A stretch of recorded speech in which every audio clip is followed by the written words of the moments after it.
Kralın dönüşünde Gandalf ve Pippin gölge elenin sırtında şafak sökerken Minas Tirith'e ilk kez bakarlar. Tolkien o anı nesiller boyu okurların ve izleyicilerin zihnine kazınacak kelimelerle betimler. Pippin, taştan 7 kat surlarıyla son derece sağlam ve son derece eski olduğundan sanki elle yapılmamış da devler tarafından arzın kemiklerinden oyulmuş gibi duran korunan şehri gördü.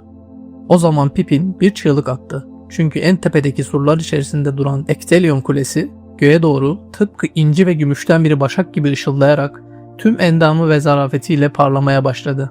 Tepesi pırıl pırıldı. Sonra sabah esintisinde surlardaki mazgallı siperlerden çıkan ak bayraklar dalgalandı. Yüksekten ve uzaktan gümüş borazanların berrak çınlamalarını duydu. Böylece sürdüler atlarını Gandalf ile Pippin, Gondorlu insanların büyük cümle kapısına doğru şafak vakti.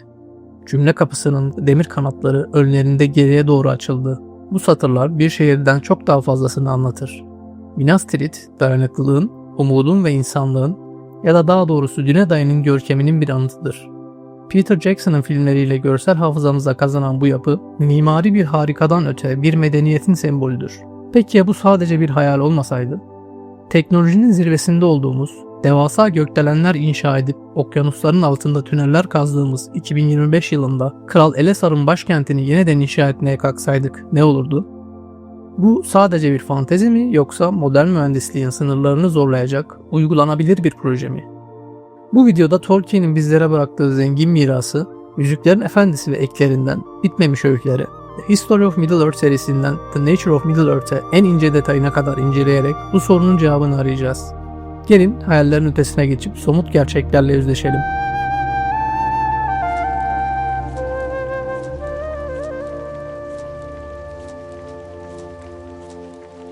Herhangi bir maliyet analizinden önce projenin akıl almaz ölçeğini kavramak gerekir.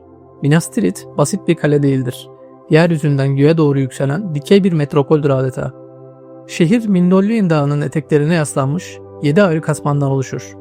Tolkien'in anlatımlarına göre her bir katman bir öncekinden yaklaşık 30,5 metre daha yüksektedir. Bu her bir katın kendi başına modern bir apartman yüksekliğinde olduğu anlamına gelir. Şehrin en dibindeki büyük kapıdan en tepedeki hisarın avlusuna ulaştığınızda tam 213 metre yükselmiş olursunuz. Bunun da üzerinde 91 metre Ectelion'un beyaz kulesi parıldar. Topladığımızda yerden yaklaşık 304 metre yüksekliğinde Eyfel Kulesi'nden sadece bir fısıltı kadar alçak bir yapıdan bahsediyoruz. Fakat Eyfel gibi tekil bir kuleden farklı olarak Minas Tirith içinde on binlerce insanın yaşadığı, çalıştığı ve savaştığı yaşayan bir organizmadır. Sinematik tasvirler aklımızda bembeyaz, zarif bir mermer şehir canlandırsa da Tolkien'in metinleri çok daha esrarengiz ve zorlu bir gerçeği fısıldar. Şehrin en dışındaki ilk ve en güçlü suru için kitapta şu ifadeler kullanılır. Sert, karanlık ve parlak olduğu, sanki Gondor dağlarından oyulmuşçasına pürüzsüz ve cam gibi. Bu tanım sıradan bir taşa değil, neredeyse yok edilmezliğiyle bilinen Isengard'daki Orthrang Kulesi'nin gizemli malzemelerine işaret eder. Bu, Numenore'lu ataların üstün bilgisiyle işlediği, günümüz teknolojisiyle benzerini üretmenin neredeyse imkansız olduğu bir kompozit kaya türü olmalıdır. Projenin daha başındayken Orthrang taşı problemi adını verdiğim devasa bir malzeme bilimi sorunuyla karşı karşıyayız. Minas Tirith projesi şehrin 7 katmanlı yapısıyla da bitmez. Çoğu kişinin gözden kaçırdığı devasa bir unsur daha vardır. Rammas Ekor. Bu şehri çevreleyen Pelennor çayırlarını koruma altına alan kilometrelerce uzunluktaki bir dış surdur. Ekler ve bitmemiş öyküler bu duvarların sadece bir sınır çizgisi olmadığını, üzerlerinde kuleler bulunan, bakımlı ve sürekli askerlerin nöbet tuttuğu yüksek bir savunma hattı olduğunu belirtir. Bu durum projeyi tek bir mega yapı olmaktan çıkartıp aynı zamanda Çin Seddi'ne benzeyen devasa bir çevre düzenlemesi ve altyapı projesine dönüştürür. Bu ilk bakış bile projenin karmaşıklığını ortaya koyuyor. Zikzak çizerek tırmanan, her biri farklı bir yöne bakan şehir kapılarının yaratacağı bu altyapı yani su, kanalizasyon, enerji ve lojistik kabusları ise henüz hesaba katmadık bile. Bu sadece bir bina inşa etmek değil, bir coğrafyayı yeniden şekillendirmek, efsanevi materyalleri yeniden icat etmek ve yaşayan bir organizma tasarlamaktır. Videonun ilerleyen bölümlerinde bu devasa projenin maliyetini, ideal jeolojik konumunu, ne kadar süreceğini ve modern dünyada ne gibi sosyal ve çevresel sonuçlar doğuracağını derinlemesine inceleyeceğiz. Hazırsanız Pelennor çayırlarına ilk kazmayı vurmanın ne anlama geldiğini keşfe çıkalım. Ama uyarayım, bu yolculuk bir Balrog'la yüzleşmek kadar çetin olacak. Daha önce Minas Tirith'in devasa ölçeğini ve coğrafi yapısını biraz olsun anlattım. Ancak bu yapıyı yapan şey sadece boyutu değil, aynı zamanda onu oluşturan malzemenin ruhu ve dayanıklılığıdır. İşte tam bu noktada projemiz bir mühendislik meydan okumasından çıkıp adeta bir simya arayışına dönüşüyor. Karşılaştığımız en büyük engel şehrin temeli olan o esrarengiz ilk sur duvarı. Númenorluların mirası. Tolkien'in sert, karanlık, pürüzsüz ve cam gibi diye tarif ettiği bu duvar sıradan bir yapı malzemesi değildi. Bu bir medeniyetin gücünü, bilgisini ve belki de sihrinin bir kanıtıydı. Modern dünyada bu tanıma uyan, doğal olarak bulunan tek bir malzeme bile yoktur bildiğim kadarıyla.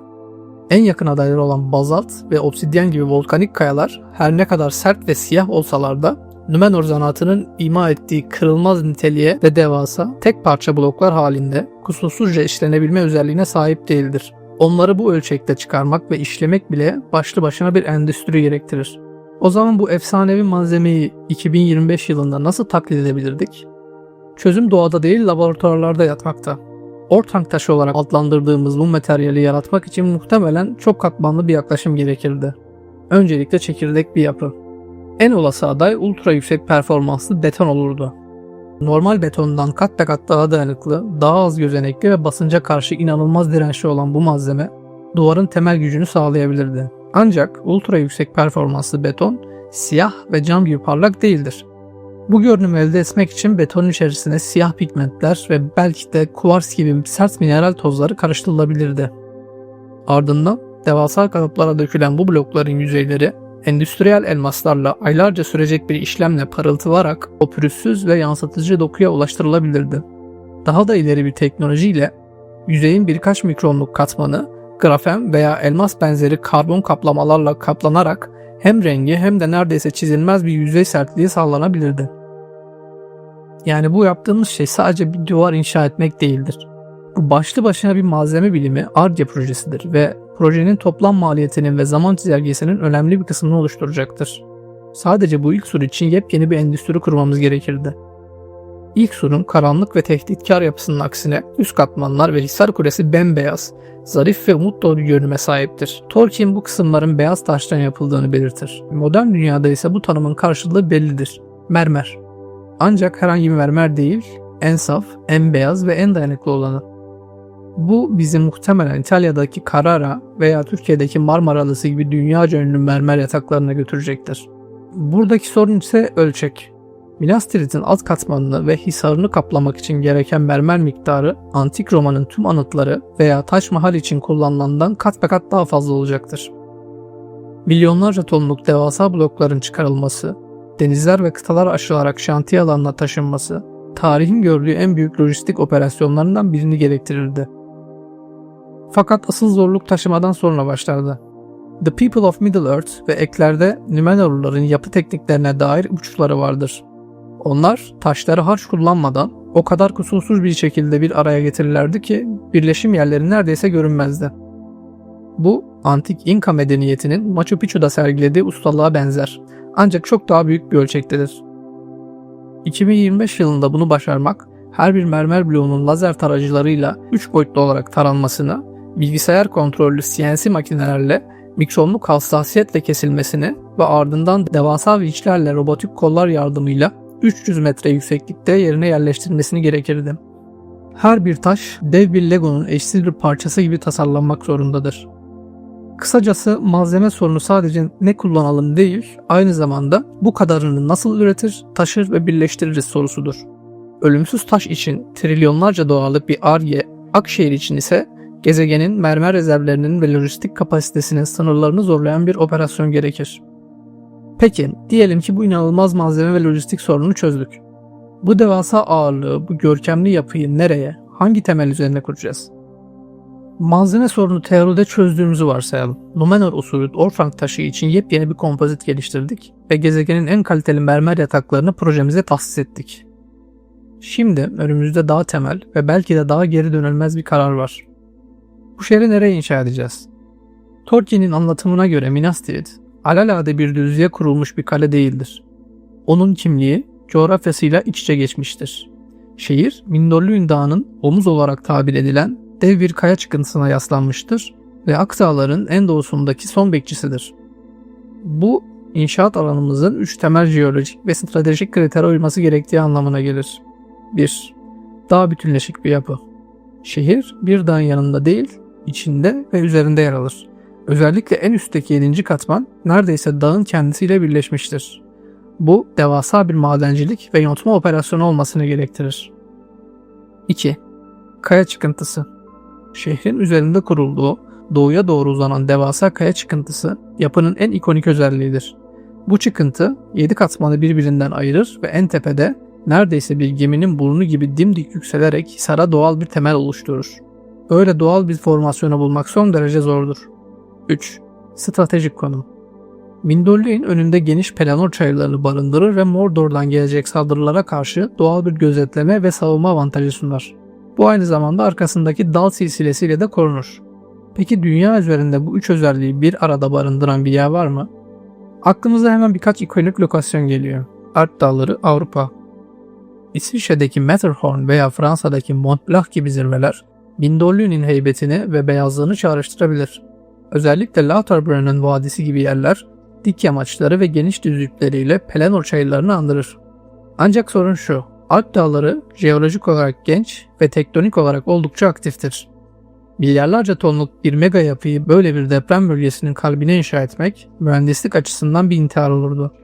Ayrıca bu bölgeler yoğun nüfuslu ve çevresi olarak hassas turizm cennetleridir. Siyasi ve ekonomik engeller aşılamaz olurdu. Himalayalar, Asya. Dünyanın çatısı aradığımız ölçeği ve görkemi sunabilir. Ama rakım ve iklim koşulları projeyi baştan imkansız kılar. Binlerce metrelik irtifada beton dökmek, devasa makineleri çalıştırmak ve on binlerce işçiyi barındırmak lojistik bir felakettir. Ayrıca tıpkı Alpler gibi Himalayalarda dünyanın en aktif deprem kuşaklarının birinin üzerindedir. Rocky Dağları, Kuzey Amerika. Amerika Birleşik Devletleri veya Kanada'daki Rocky Dağları daha stabil ve geniş, ıssız araziler sunabilir. Wyoming veya Montana gibi eyaletlerde gerekli kaya yapısına sahip uygun bir dağ bulunabilir. Fakat burada da stratejik bir sorun var. Minas Tirith bir medeniyetin başkenti ve savunma merkeziydi. Kayalık dağların ortasında büyük okyanuslardan ve küresel ticaret yollarından izole bir şehri inşa etmek modern dünya için pek anlamlı olmazdı.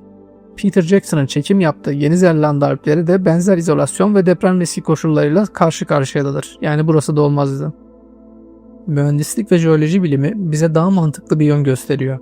Jeolojik olarak yaşlı, stabil, kalkan olarak bilinen arazilere gitmeliyiz. Bu araziler milyonlarca yıldır büyük tektonik hareketlilik görmemiş dünyanın en sağlam kaya temellerine sahiptir. Yani bu kriterlere göre 2 bölge öne çıkıyor. 1. İskandinav kalkanı, Norveç veya İsveç. Norveç'in fiyortları akıl almaz derecede sert granit kayalardan oluşur. Pulpit Rock ve Preikestolen veya Trolltunga gibi doğal oluşumlar aradığımız kaya çıkıntısı fikrinin minyatür versiyonlarıdır. Deniz kenarında stratejik olarak Kuzey Atlantik'e hakim bir konumda bulunan Preikestolen benzeri devasa bir granit bloğu Minas Tirith için neredeyse mükemmel bir temel olabilirdi. Sertliği, oymayı ve şekillendirmeyi zorlaştırsa da sağladığı sarsılmaz temel bu zorluğa değerdi. 2. Kanada Kalkanı.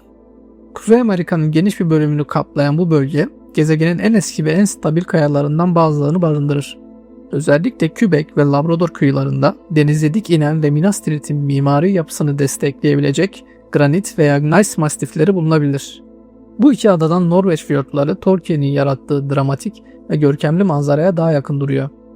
Bir fiyordun ağzında kurulmuş hem karadan hem de denizden yaklaşanları izleyen bir Minas Tirith hem stratejik hem de estetik açıdan hayranlık uyandırırdı. Pelennor çayırları rolünü ise fiyordun içlerine doğru uzanan verimli bir vadi üstlenebilirdi. Sonuç olarak Minas Tirith'in yeni yuvası büyük ihtimalle Hollywood filmlerinin gösterdiği karlı dağ zirveleri değil, İskandinavya'nın kadim, buzullarla yontulmuş, sarsılmaz granit kayalıkları olurdu. Şehrin temeli deprem riskini en aza indirmek için jeolojik stabiliteye, lojistik için denize yakınlığa ve estetik için doğal bir görkeme sahip olmalıydı. Artık malzemelerimiz ve yerimiz belli olduğuna göre herkesin aklındaki o büyük soruya gelebiliriz. Bütün bunların faturası ne kadar olurdu? Şimdiye kadar malzeme biliminin sınırlarını epey bir zorladık. Dünyayı en uygun jeolojik konum için taradık ve Norveç fiyortlarının kadim granit kayalıklarında karar kıldık. Artık hayalleri bir kenara bırakıp acı gerçeklerle yüzleşme zamanı. Böylesine efsanevi bir projeyi inşa etmenin maliyeti ne olurdu? Cevap, modern tarihteki tüm mega projeleri gölgede bırakacak, ulusal bütçeleri yeniden şekillendirecek ve muhtemelen yeni bir global ekonomik kategorisi yaratacak kadar astronomik. Rakamları adlandırabilmek için projeyi ana maliyet kalemlerine ayıralım ve günümüzdeki benzer projelerle karşılaştırmaya çalışalım. 1. Ar-Ge ve malzeme üretimi. Daha önce de belirttiğim gibi en dıştaki siyah ve neredeyse yok edilemez sur duvarlarını yaratmak için yeni bir kompozit malzeme geliştirmemiz gerekiyor. Bu tek başına devasa bir Ar-Ge projesidir. Dünyanın en büyük parçacık hızlandırıcısı olan CERN'ün toplam maliyetinin yaklaşık 10 milyar dolar olduğu düşünülürse, böylesine devrimsel bir malzemenin geliştirilmesi, test edilmesi ve seri üretime geçmesi için kurulacak tesislerin maliyetinin en iyimser tahminle 50 ila 100 milyar dolar arasında olacağını öngörebiliriz. Bu sadece başlangıç tabii. Bu malzemeyi milyonlarca ton üretmek, üretim maliyetini de etkileyecektir. İkinci olarak arazi hazırlığı, madencilik ve temel inşaat. Minas Tirith'i bir dağın omzuna oturtmak sadece inşaat değil, aynı zamanda devasa bir terraforming yani yeryüzü şekillendirme operasyonu demek. Çin'in 3 boğazlı barajı inşaatı sırasında yaklaşık 130 milyon metreküp toprak ve kaya kazısını gerektirmişti. Minas Tirith'in 7 katmanlı yapısı ve dağ bütünleşmesi için bundan çok daha fazlası gerekebilir. Bu ölçekte bir kazı, temel güçlendirme ve seçtiğimiz Norveç granitinin yontma işlemleri barajın yaklaşık 60 milyar dolarlık maliyetini kolayca aşacaktır. Yani sadece bu aşama için 150 ila 200 milyar dolarlık bir bütçe ayırmamız gerekirdi. 3. Ana yapı ve lojistik yani mermer ve işçilik. İşte maliyetin gerçekten kontrolden çıktığı yer burası. Dünyanın en yüksek binası olan Burj Khalifa yaklaşık 1,5 milyar dolara mal olmuştu. Ancak Minas Tirith içinde on binlerce insanı barındıran 304 metre yüksekliğinde 7 katmanlı kilometrelerce çapa sahip bir şehir. Kapladığı toplam alan ve yapısal hacim yüzlerce Burj Khalifa'ya eşdeğerdir. Milyonlarca ton ve en kaliteli mermeri çıkarmak, işlemek, her bir bloğu CNC ile mikron hassasiyetinde kesmek ve Norveç'e taşımak. Yani sadece malzemenin ve lojistiğin maliyeti bile yüzlerce milyar doları bulurdu. Yapıyı 300 metre yüksekliğe çıkarmak, on binlerce kalifiye işçi, mühendis ve mimarı da gerektirir. Bu kadar hassas ve devasa bir montaj işlemi modern inşaat tekniklerinin sınırlarını da zorlayacaktır. En kaba tahminle 7 katmanlı şehrin ve hisarın inşaatı basit bir karşılaştırma ile 2 ila 4 trilyon dolar arasında bir maliyete ulaşabilir. Bu rakam dünyanın en büyük şirketlerinden olan Apple ve Microsoft gibi şirketlerin toplam piyasa değerine denktir. 4. Altyapı, iç mekanlar ve daha önemlisi Rammas-Ekor. Unutmayalım ki Minas Tirith boş bir anıt değil, yaşayan bir şehir. Su, kanalizasyon, elektrik, fiber optik ağlar, ısınma, soğutma sistemleri, ulaşım, hatta asansörler, belki de iç monoray sistemleri ve her bir konutun, dükkanın, kışlanın, salonların iç dekorasyonları. Bu modern altyapının bu kadar karmaşık ve dikey bir yapıya entegrasyonu başlı başına 500 milyar ile 1 trilyon dolar daha ekleyecektir. Ve tabii ki Rammas-Ekor var. Pelennor çayırlarını çevreleyen bu 12 kilometre uzunluktaki dış sur, Çin Seddi'nin modern bir versiyonu gibi düşünülebilir. Çin Seddi'nin tamir edilen kısımlarının maliyeti bile bu kadar devasa iken sıfırdan böyle bir sur inşa etmek kolaylıkla 100 milyar doları daha faturaya ekler. Tüm bu kalemleri bir araya getirdiğimizde Minas Tirith projesinin alt sınır maliyeti yaklaşık 3 trilyon dolar civarında gezinirken daha gerçekçi ve olası bir tahminle 5 trilyon dolara aşması kuvvetle muhtemeldir. Amerika Birleşik Devletleri'nin 2024 yılı federal bütçesi yaklaşık 6,9 trilyon dolar kadardı. Tüm Apollo Ay programının günümüzdeki değeri yaklaşık 280 milyar dolardı. Japonya'nın yıllık gayri safi yurt içi hasılası yaklaşık 4,2 trilyon dolardır. Kısacası Minas Tirith'i inşa etmek tek bir ülkenin altından kalkabileceği bir proje değildir. Bu ancak Amerika Birleşik Devletleri, Çin, Avrupa Birliği ve birkaç zengin körfez ülkesinin oluşturacağı bir konsorsiyumun o yıllar boyunca kaynaklarını birleştirmesiyle mümkün olabilecek gezegen ölçeğinde bir girişimdir. Peki bu kadar para ne kadar zamanda harcanırdı? Trilyonlarca dolarlık bir bütçeyi güvence altına aldığımızı hayal edelim. Dünyanın en güçlü ülkeleri ve şirketleri de bu proje için kaynaklarını birleştirdi varsayalım. Para artık bir sorun değil. Ancak projenin başarısı için paradan daha değerli bir şeye ihtiyacımız var. Zaman. ve bolca sabır. Zira Minas Tirith birkaç yılda bitirilebilecek bir gökdelen veya bir stadyum projesi değil. Bu, tamamlanması bir insan ömrünü aşabilecek, tarihin en büyük katedral inşaatlarını andıran nesiller arası bir girişimdir. Peki Akşehir'in surlarından ilk güneşin yansımasını görmek için ne kadar beklememiz gerekirdi? Bir zaman çizelgesi oluşturmak için insanlık tarihinin benzer ölçekteki projelerine bakmamız gerekiyor. Bunlardan biri Büyük Giza Piramidi. Modern tahminlere göre M.Ö. 2560 civarında yaklaşık 30 ila 40 yıl içerisinde tamamlandı. Ancak bu neredeyse tamamen dış kabuğa odaklanan, iç altyapısı olmayan ve o dönemin teknolojisiyle ve bolca insan gücüyle yapılmış bir anıttı. Bir diğer örnek ise Orta Çağ'da yapılmış katedraller. Notre Dame ve Köln Katedrali gibi yapıların tamamlanması yüzlerce yıl sürdü. Bu projeler nesilden nesile aktarılan bir zanaatkarlıkla, çoğu zaman finansman kesintileri ve teknolojik sınırlamalarla ilerledi. Minas Tirith'in sanatsal detaycılığı bu katedralleri aratmaz. Modern örnekleri incelersek ise Panama Kanalı'nın ilk inşa denemesi ve Amerika tarafından tamamlanması toplam 30 yıldan fazla sürmüştü. Çin'in 3 Boğaz Barajı ise planlamadan tam faaliyete geçmesine kadar yaklaşık 17 yıl almıştı.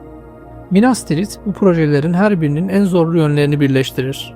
Piramitlerin devasa kütlesi, bir katedralin sanatsal karmaşıklığı ve bir barajın modern mühendislik ve altyapı gereksinimleri.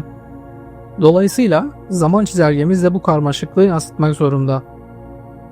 Modern proje yönetimi teknikleriyle projemizi 4 ana faza ayırabiliriz. Faz 1: planlama, Ar-Ge ve politik süreç. Bu, tek bir çivinin bile çakılmadığı ama projenin kaderinin belirlendiği en kritik aşamadır. Milyarlarca dolarlık Ortrank taşı Ar-Ge'si, Norveç'teki projenin çevresel etki değerlendirmesi, uluslararası anlaşmaların imzalanması, trilyonlarca dolarlık finansmanın güvence altına alınması ve on binlerce sayfalık mimari ve mühendislik planlarının tamamlanması. Bu bürokratik ve bilimsel süreç bile bir 10 yıl sürebilir. Faz 2: alan hazırlığı ve temel inşaatı. Seçtiğimiz granit dağı yontmaya ve şekillendirmeye başladığımız aşama. Bu, gezegendeki en büyük harfiyat ve madencilik operasyonu olacaktır. Şehrin oturacağı temeli oluşturmak, ana kaya çıkıntısını şekillendirmek ve surun ilk temelini atmak yavaş, tehlikeli ve son derece titiz bir iş olacaktır. Yaklaşık 10 ila 15 yıl arası süreceğini tahmin ediyorum. Faz 3: dikey inşaat ve altyapı entegrasyonu. İşte projenin kalbi ve en uzun sürecek kısmı. Burası yaklaşık 30 ila 50 yıl sürecektir. Katmanlar birer birer yükselirken her birine eş zamanlı olarak su, enerji, veri ve kanalizasyon hatlarının entegre edilmesi gerekir. CNC ile kesilmiş milyonlarca tonluk mermer blokların 300 metreye mikronluk hassasiyetle yerleştirilmesi aceleye getirilemez. Her bir katın tamamlanması kendi içinde yıllar süren bir projedir. Bu süreçte lojistik, projenin hızını belirleyen en önemli faktör olacaktır. Ve faz 4: dış kabuk tamamlandıktan sonra şehrin içini yaşanılabilir hale getirmek gerekir. Binlerce konutun, atölyenin, kışlanın, salonun ince işçiliği, devasa su sarnıçlarının ve belki de ak ağaç için özel olarak tasarlanmış biyosferin tamamlanması son 10 yılı alabilir. Yani toplam süre olarak minimum 50, yani muhtemelen 75-80 yıl arası olacaktır. En iyimser senaryoda bile Minas Tirith projesi başlangıcından son sakininin taşınmasına kadar en az yarım asır sürecektir. Daha gerçekçi bir tahminle bu süre 75 yılı rahatlıkla bulabilir. Bu, projeyi başlatan genç bir mühendisin belki de yalnızca sadece şehrin alt katmanlarının tamamlandığını görebileceği anlamına gelir. Bu durum, projeyi yönetecek olan organizasyon için eşsiz bir zorluk yaratır. Kurumsal hafızanın korunması. Bilgi, planlar ve vizyon, o yıllar boyunca bir nesilden diğerine kusursuzca aktarılmalıdır.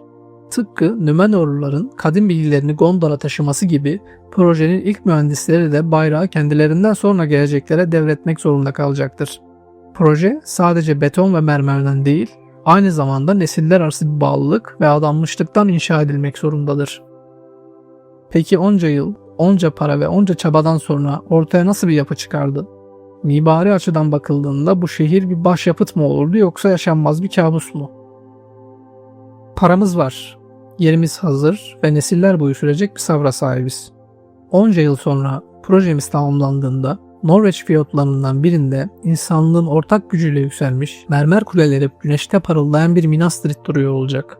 Görüntüsü şüphesiz nefes kesici olurdu. Ama içinde yaşamak nasıl bir deneyim olurdu? Modern bir mimarın ve şehir plancısının gözünden bakıldığında Gondor'un başkenti bir deha ürünü mü yoksa estetik uğruna işlevselliğin feda edildiği devasa bir anıt hapishane mi olurdu? Minas Tirith'in tasarımındaki en büyük deha, formun ve fonksiyonun savunma amacıyla kusursuz bir şekilde birleşmesidir. Tolkien, şehrin 7 kapısının aynı hizada olmadığını özellikle vurgular. Büyük kapı doğuya bakarken ikincisi güneydoğuya, üçüncüsü kuzeydoğuya bakar ve bu şekilde en tepeye kadar bir zikzak çizer. Bu modern bir lojistikçi için kabus olsa da bir askeri stratejist için bir şaheserdir. Bir kapıyı aşan düşman bir sonraki kapıya ulaşmak için şehrin bir katı boyunca surların üzerindeki okçuların ve mancınıkların ateşi altında tamamen savunmasız bir şekilde yürümek zorundadır. Bu, düşmanı yıpratmak ve saldırı hızını kırmak için tasarlanmış devasa bir ölüm tuzağıdır. Şehrin 7 katmanlı yapısı sadece fiziksel bir gerçeklik değil, aynı zamanda derin bir sosyal ve kültürel simgeciliğe de sahiptir. En altta askerler, tüccarlar ve sıradan halk yaşarken yukarıya doğru çıktıkça rütbe ve önem artar. En tepedeki hisar, kralın ve yönetimin merkezidir. Bu dikey ayrım, modern, eşitlikçi toplum ideallerine ters düşse de feodal bir krallığın güç yapısını mekana yansıtan dürüst ve güçlü bir mimari ifadedir. Bina, sakinlerinin kim olduğunu size anlatır. Minas Tirith bir dağın yamacına sonradan eklenmiş bir yapı gibi durmaz. Aksine dağın bir uzantısı, ondan doğmuş bir organizma gibidir. En tepedeki hisarın arkasının doğrudan Mindorluin Dağı'na yaslanması, şehre hem inanılmaz bir yapısal destek sağlar, hem de arkadan gelecek bir saldırıyı imkansız kılar. Bu, doğayla savaşmak yerine onunla uyum içinde çalışan bir mimarinin en güzel örneklerinden biridir. Ancak Minas Tirith o muhteşem cephesinin arkasında yaşanabilirlik sorunları barındırır. Estetik ve güvenlik her ne kadar etkileyici olsa da günlük yaşam pratik zorluklarla dolu olurdu. Ulaşım felaketi. Şehirde at arabaları ve yayalar dışında bir ulaşım aracından bahsedilmez. 2025 versiyonunda elbette asansörler ve belki de katlar arası çalışan küçük finiküler sistemler tasarlardık. Ancak zikzaklı yapı ve dar sokaklar, acil durum araçlarının şehrin üst katmanlarına hızlıca ulaşmasını neredeyse imkansız kılardı. En tepedeki evde çıkan bir yangın veya yaşanan bir kalp krizi saniyelerin önemli olduğu bir durumda lojistik bir felakete dönüşebilirdi. Güneş ışığı ve sosyal eşitsizlik. Şehrin yapısı gereği alt katmanların çoğu yılın büyük bir bölümünde üst katmanların veya devasa kaya çıkıntısının gölgesinde kalacaktır. Bu durum sadece bir manzara sorunundan öte yaşayanların ruh sağlığını ve refahını doğrudan etkileyen bir problemdir. En az güneşi alan, en kalabalık ve en aşağı statüdeki mahalleler modern bir şehirde istenmeyen sosyal gettolaşma sorunlarını beraberinde getirebilirdi. Bu, Tolkien'in bilinçli olarak yansıttığı hiyerarşinin karanlık bir sonucudur. Lojistik ve tedarik zinciri. 7 katmanlı, on binlerce nüfuslu bir şehre her gün yiyecek, su, mal ve hizmet taşımak devasa bir iştir. Tüm bu lojistik şehrin en altındaki büyük kapıdan başlayıp yavaş ve dolambaçlı yollarla yukarıya doğru yapılmak zorundadır. Modern bir süpermarketin üst katmanlara mal çıkarması bile başlı başına bir günlük operasyon olurdu. Çöp toplama ve atık yönetimi ise tam tersi yönde. Yer çekimine karşı çalışamayan ama son derece karmaşık bir lojistik gerektirirdi. Sonuç olarak Minas Tirith bir anıt veya bir kale olarak neredeyse kusursuzdur. Estetik ve askeri dehası tartışılmazdır. Ancak modern, yaşanabilir bir şehir endeksine göre değerlendirildiğinde ulaşım zorlukları, sosyal katmanlaşmanın mekansal yansıması ve lojistik verimsizlikleri nedeniyle ciddi şekilde sınıfta kalırdı. O, içinde keyifle yaşamaktan çok uzaktan hayranlıkla bakılmak ve bir tehdit anında sığınmak için tasarlanmış bir sanat eseridir. Peki bu kadar muazzam bir yapı içinde yaşayanları ve etrafındaki doğayı nasıl etkilerdi? Trilyonlarca dolarlık faturayı ve bir asra yayılan inşaat sürecini bir kenara bırakalım. Devasa mühendislik ve mimari zorlukların üstesinden geldiğimizi varsayalım. Geriye projenin belki de en uzun vadeli ve en az geri döndürülebilir sonuçları kalır. Minas Tirith'in ekolojik ve sosyal ayak izi. Bermer kuleler fiyortların üzerinde parıldarken bu görkemin gölgesi hem doğanın hem de toplumun üzerine düşecektir. Bu sadece bir yapı inşa etmek değil, bir ekosistemi ve toplumsal yapıyı kalıcı olarak dönüştürmektir. Böylesine bir mega projenin çevreye vereceği zarar, yerel olmaktan çıkıp küresel bir boyut kazanırdı. 3 maddede inceleyecek olursak bunların birincisi ham madde çıkarımının yıkımı olur. Milyonlarca ton en saf mermer için İtalya veya Türkiye'deki mermer ocaklarının devasa boyutlarla genişletilmesi, dağların kelimenin tam anlamıyla yerinden sökülmesi anlamına gelirdi. Bu sadece bir peyzaj sorunu değil, aynı zamanda yeraltı su yataklarının yön değiştirmesi, biyoçeşitliliğin yok olması ve devasa toz bulutlarının çevreye yayılması demektir. Aynı şekilde ortrank taşı kompozitimiz için gereken elementlerin ve minerallerin çıkartılması, dünyanın başka köşelerinde yeni ve yıkıcı madencilik operasyonları başlatırdı. İkinci ekolojik bedelimiz ise karbon ayak izi kabusu olurdu. İnşaat sektörü halihazırda küresel karbon emisyonlarının en büyük sorumlularından biridir. Minas Tirith projesi ise bu emisyonları tek başına zirveye taşırdı. Milyonlarca ton çimento, çelik ve diğer yapı malzemelerinin üretimi devasa miktarda enerji gerektirir. Bu malzemeleri binlerce kilometrelik lojistiği ve şantiye alanında 10 yıllarca çalışacak on binlerce iş makinesi atmosfere salınan karbondioksit miktarını astronomik seviyelere çıkarırdı. Proje, Paris İklim Anlaşması gibi küresel hedefleri tek başına anlamsız kılma potansiyeline sahip olurdu. Üçüncü bedelimiz ise yerel ekonominin dönüşümü olurdu. Seçtiğimiz Norveç fiyortlarındaki ekosistem bir daha asla eskisi gibi olmazdı. İnşaat, su altı yaşamlarını, kuşların göç yollarını ve karasal habitatlarını geri dönülemez şekilde tahrip ederdi. Şehir tamamlandıktan sonra bile sorunlar bitmezdi. On binlerce insanın yaşadığı dikey bir şeyin üreteceği atık su, ısı ve ışık kirliliği hassas fiyort ekosisteminin dengesini alt üst ederdi. Pelennor çayırlarını yaratmak için yapılacak tarım arazisi düzenlemesi yerel bitki örtüsünün ve toprağın doğal yapısını da değiştirirdi. Minas Tirith sadece çevreyi değil, aynı zamanda toplumsal yapıları da derinden etkilerdi.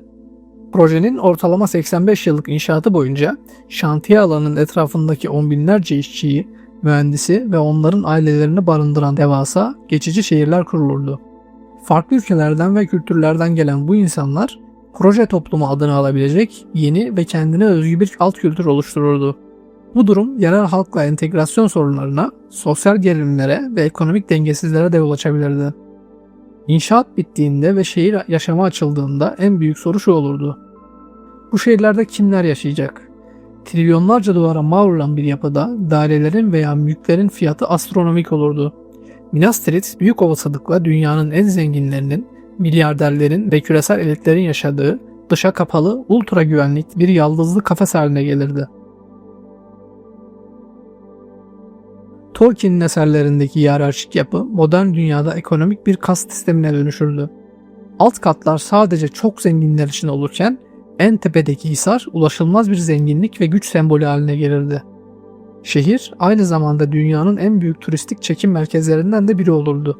Her yıl milyonlarca turistin akın etmesi şehrin altyapısı üzerinde muazzam bir baskı yaratır ve sakinlerinin mahremiyetlerini yok ederdi. Minas Tirith barışın ve insanlığın başarısının bir sembolü olarak inşa edilse de aynı zamanda eşitsizliğin, çevresel kayıtsızlığın ve ulaşılmaz bir zenginliğin sembolü haline de gelebilirdi. Bu durum onu politik ve ideolojik bir hedef haline getirirdi. Sonuç olarak Minas Tirith'i inşa etmenin bedeli sadece para ve zamanla ölçülemez. Bedeli gezegenin kaynakları ve toplumun ruhuyla ödenirdi. Proje, insanların yapabileceklerinin görkemli bir kanıtı olduğu kadar kibrinin ve hırsının da tehlikeli bir anıtı olabilirdi. Peki bu kadar karmaşık, pahalı ve sorunlu bir yapı modern dünyanın tehditlerine karşı kendini gerçekten savunabilir miydi? Minas Tirith özünde bir savaş makinesidir. Her katmanı, her suru ve her kapısı Sauron'un devasa ordularını durdurmak için tasarlanmıştır. Pelennor Çayırları Savaşı'nda bu tasarım, Rohan'ın yardımı gelene kadar şehri ayakta tutarak sınavını başarıyla vermiştir. Peki o sağlam, kara taştan yapılma ilk suru ve 7 katmanlı yapısı, Gront gibi koçbaşlarına ve ok güruhlarına karşı gösterdiği dayanıklılığı 21. yüzyılın savaş teknolojilerine karşı da gösterebilir miydi? Efsane kale modern bir ordunun karşısında sarsılmaz bir sığınak mı olurdu, yoksa görkemli bir hedef tahtası mı? Öncelikle hala geçerli olan savunma avantajlarından bahsederim. Minas Tirith kara hareketlerine karşı aşılamaz bir engel olurdu. Şehre yönelik geleneksel bir kara saldırısı tank taburları ve piyade birlikleriyle bile intihar olurdu. 7 katmanlı zikzaklı yapı, düşman zırhlı birliklerini ve askerlerini dar koridorlara sıkıştırarak onları kolay hedef haline getirirdi. Tanklar bu dar ve eğimli sokaklarda manevra yapamazlardı. Modern orduların bile şehri sokak sokak, kat kat ele geçirmeye çalışması, muazzam kayıplar verebilecekleri kanlı ve uzun bir yıpratma savaşına dönüşürdü. Şehrin 300 metre aşağı yüksekliği, ona inanılmaz bir gözetleme ve atış menzili üstünlüğü sağlar. Modern radar sistemleri ve uzun menzilli topçu bataryaları surların üzerine yerleştirildiğinde yaklaşık 20 kilometre ötedeki düşman hareketliliğini tespit edip karşılık verebilirdi. Pelennor çayırları düşman için devasa bir atış bölgesi haline gelirdi. Dağın derinliklerine oyulmuş komuta merkezleri siber saldırılara ve daha da önemlisi nükleer bir patlamanın ardından oluşan elektromanyetik darbeye karşı doğal bir koruma sağlayabilirdi. Modern orduların elektromanyetik sistemlerini felç eden bir EMP saldırısından sonra bile Minas Tirith'in temel komuta kontrol yetenekleri işlevsel kalabilirdi. Peki Minas Tirith'in hiçbir zayıflığı olmaz mıydı? Tabii ki olurdu. Minas Tirith'in tasarımı Orta Dünya'da var olmayan bir tehdit boyutunu hiç hesaba katmamıştır. Hava ve uzay gücü. İşte bu noktada şehrin yenilmezlik aurası paramparça olurdu. Bir F-35 savaş uçağının veya B-2 hayalet bombardıman uçağının taşıdığı GPS veya lazer güdümlü sığınak delici bombalar o efsanevi siyah duvar da olmak üzere her bir suru rahatlıkla delebilirdi. Tek bir JDIM bombası, ikinci çağdan kalma bir kapıyı veya bir mancınık platformunu milimetrelik hassasiyetle yok edebilir. Savaş, kapılara dayanmak yerine doğrudan şehrin kalbine, hisara veya kritik altyapı tesislerine yapılan cerrahi vuruşlarla yürütülürdü. Şehir, sabit ve devasa bir hedef olduğu için balistik füzelere ve Tomahawk gibi alçak irtifa seyir füzelerine karşı son derece savunmasız kalırdı. Elbette şehir demir kubbe veya Patriot gibi modern hava savunma sistemleriyle donatılabilir. Ancak bu sistemler bile %100 koruma sağlamaz ve aynı anda gelen onlarca füzeye karşı etkisiz kalabilir. Tek bir başarılı nükleer veya büyük konvansiyonel savaş başlığı şehrin tamamını veya büyük bir bölümünü haritadan silebilir. Minas Tirith'in surları üzerindeki savunmacılar ok ve yay yerine modern tüfekler ve makineli tüfekler kullansalar bile yüzlerce hatta binlerce kamikaze dronlardan oluşan bir sürü saldırına karşı ne yapabilirlerdi ki? Bu küçük, hızlı ve patlayıcı yüklü İHA'lar hava savunma sistemlerini aşarak gözetleme kulelerini, komuta merkezlerini ve savunmacılarını kolayca hedef alabilirdi. Modernize edilmiş bir Minas Tirith hala dünyanın en korunaklı yapılarından biri olurdu. Kara harekatına karşı neredeyse geçilmezliğini korur, en gelişmiş komuta kontrol sığınağı olarak hizmet verebilirdi. Ancak o eski yenilmez kale statüsünü kaybetmiş olurdu. Kaderi artık surlarının kalınlığına değil, etrafına kuracağımız ve milyarlarca dolara mal olacak hava ve füze savunma sistemlerinin etkinliğine bağlı olurdu. Tıpkı savaş gemilerinin çağının uçak gemileri tarafından bitirilmesi gibi, Minas Tirith gibi devasa kalelerin çağı da hava gücünün yükselişiyle sona ermiştir. O, modern bir savaşta yıkılmaz bir kale değil, savunulması son derece pahalı ve zor olan, stratejik ve sembolik değeri yüksek dev bir hedef olurdu. Artık projemizin hemen hemen tüm yönlerini inceledik. Tüm bu parçaları bir araya getirdiğimde aklımda tek bir soru kalıyor. Bu projeyi yapmaya değer miydi? Dakikalar boyunca Minas Tirith'i modern dünyaya taşımanın nasıl ve ne kadar gibi pratik sorularına cevap aradık. Malzeme biliminin sınırlarını zorladık. Gezegeni mükemmel bir konum için taradık. Trilyonlarca dolarlık bütçeleri hesapladık.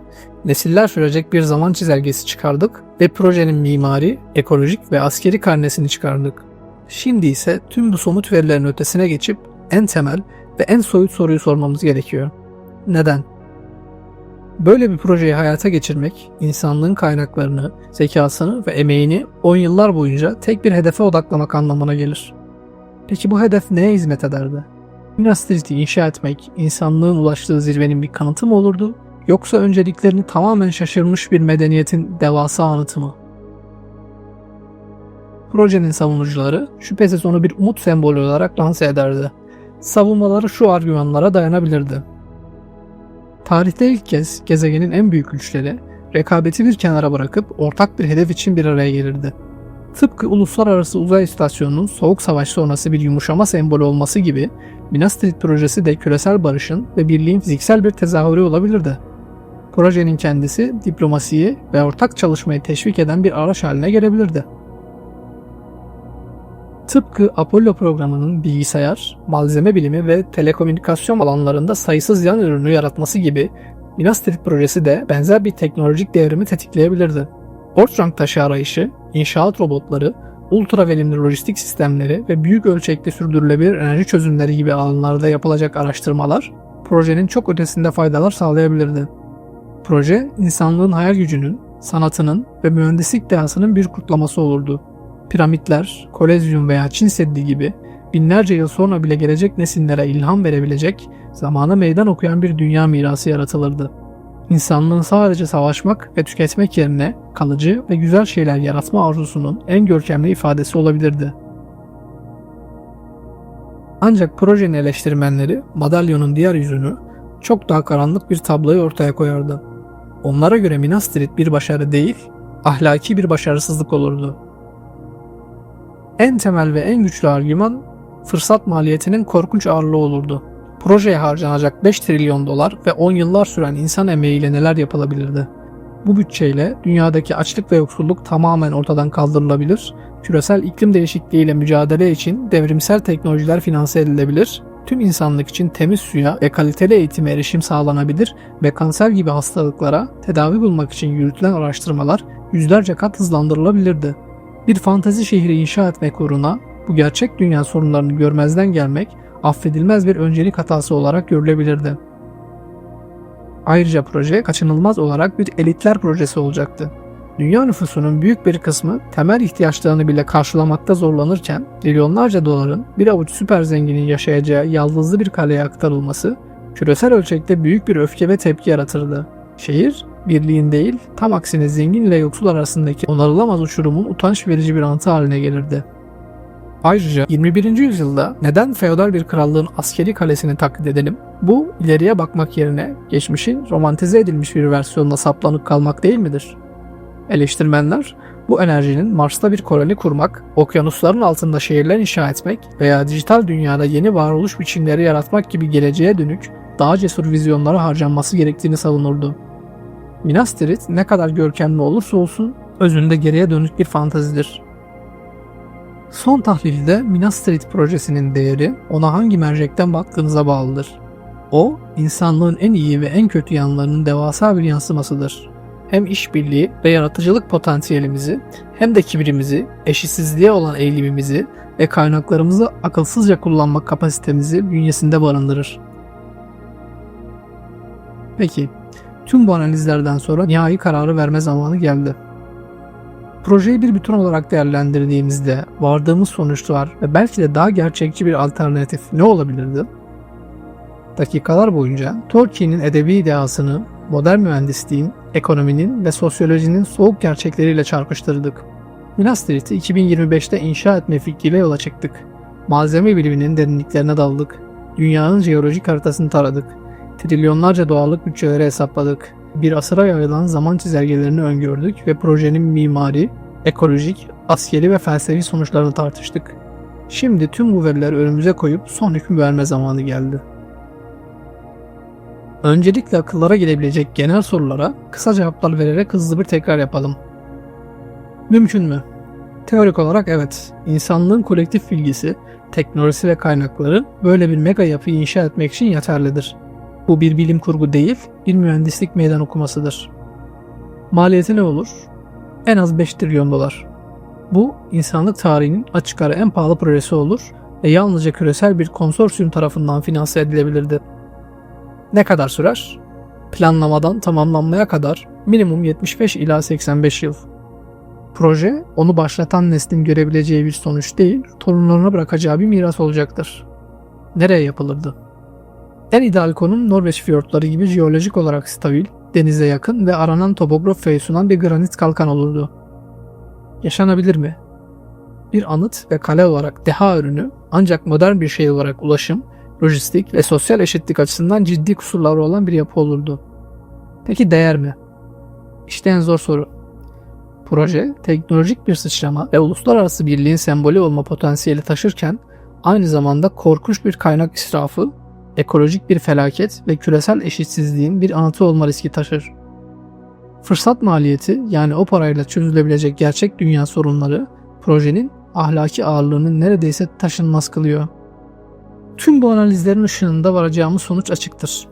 Minas Tirith'i Tolkien'in anlattığı görkemle birebir inşa etmek yapılmaması gereken bir projedir. Bu insanlığın dehasının değil, kibrinin ve önceliklerini şaşırmasının bir zaferi olurdu. Teknik olarak mümkün olsa da etik, ekolojik ve ekonomik olarak savunulamaz bir girişimdir. Akşehir bir rüya olarak kitapların ve filmlerin sayfalarında kalmalıdır. Orada mükemmeldir. Çünkü ilham verirken kaynak tüketmez ve kimseye de zarar vermez. Bu uzun yolculuğun sonunda Gölge-Elen'in sırtındaki Pippin gibi biz de şafakta Minas Tirith'e baktık. Ama biz onun parıldayan mermerlerinden ve sarsılmaz surlarından daha fazlasını gördük. Biz trilyonlarca dolarlık faturaları, nesiller süren inşaatın tozunu, dağların kalbinden sökülen yaraları ve modern bir ordunun füzelerine karşı ne kadar kırılgan olabileceğini gördük. Beyaz şehir hayalden gerçeğe taşımaya çalıştıkça o mükemmel rüyanın dünyamızın sert gerçekleriyle nasıl da çatıştığına tanık olduk. Sonuç olarak anladık ki Minas Tirith'i inşa etmek bir mühendislik meselesi değil, bir tercih meselesidir. Ve bu tercihin faturası sadece parayla değil, gezegenin kaynakları ve insanlığın vicdanıyla ödenir. Onu yapmak, gökyüzüne uzanan bir kule dikmek ama gölgesinde kalacak olan sayısız küresel sorunu görmezden gelmek demektir. Peki bu yolculuk anlamsız bir fantezi miydi? Asla. Çünkü Minas Tirith'in gerçek gücü hiçbir zaman taşında veya harcında olmadı. Onun gücü Faramir'in umudunda, Gandalf'ın bilgeliğinde, Aragorn'un cesaretinde ve en sıradan askerin bile krallığını son ana dek savunmasındaki o sarsılmaz iradede yatıyordu. O bir bina değil, bir fikirdi. En umutsuz karanlığın ortasında bile iyiliğin ve güzelliğin dimdik ayakta kalabileceği fikri. Belki de 2025 yılında asıl görevimiz dağları yontup yeni kaleler inşa etmek değildir. Belki de asıl görevimiz bu fikrin kendisini inşa etmektir. Açlığı bitirmek, gezegenimizi iyileştirmek, cehaletle savaşmak. İşte bunlar bizim çağımızın kara kapılarıdır. Bu kapılara karşı göstereceğimiz dayanıklılık, dikeceğimiz en görkemli kuledir.